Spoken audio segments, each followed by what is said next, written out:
চীন জুড়ে ফুলের বাজারগুলোয় ক্রেতাদের ভিড় বাড়ছে। নতুন বছরের জন্য গাছপালা ও ফুলের সাজসজ্জা কিনতে রীতিমতো সাজ সাজ রব পড়েছে ক্রেতাদের মাঝে। বেইজিং ফ্লাওয়ার ট্রেডিং সেন্টারে বিভিন্ন রং ও প্রজাতির ফুল ক্রেতাদের আকর্ষণ করছে, যেখানে সকল বয়সের মানুষ আসছেন। জনপ্রিয় আইটেমগুলোর মধ্যে রয়েছে নতুন জাতের অর্কিড, যার থলির আকৃতি পাপড়িতে রাখা যায় নতুন বছরের শুভেচ্ছা কার্ড। আবার ঘোড়ার আকৃতির ফুলের পাত্র ও অন্যান্য নকশাও ক্রেতার দৃষ্টি কেড়েছে।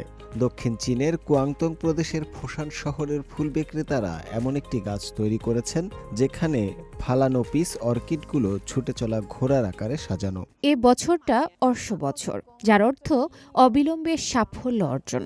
সৃজনশীল পণ্যগুলো অনেক ভালো বিক্রি হচ্ছে। নতুন বছরের মৌসুমে বিক্রি বাট্টায় এরই মধ্যে 1/3 বেড়েছে।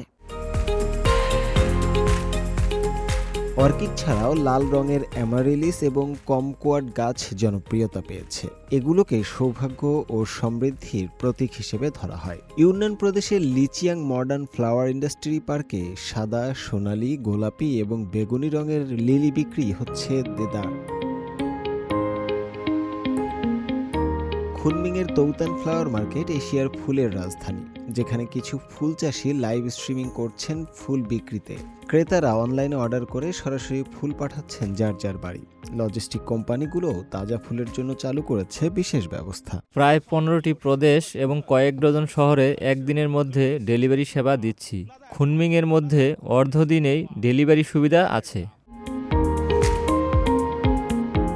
চীনের ফুলের বাজারে ক্রেতা বিক্রেতার এমন অনলাইন অফলাইন সক্রিয়তায় বোঝা যায় বৈশ্বিক অস্থিরতার ডামাডোলেও চীনের বসন্ত উৎসবের আনন্দ উল্লাসে ভাটা পড়েনি একটুও।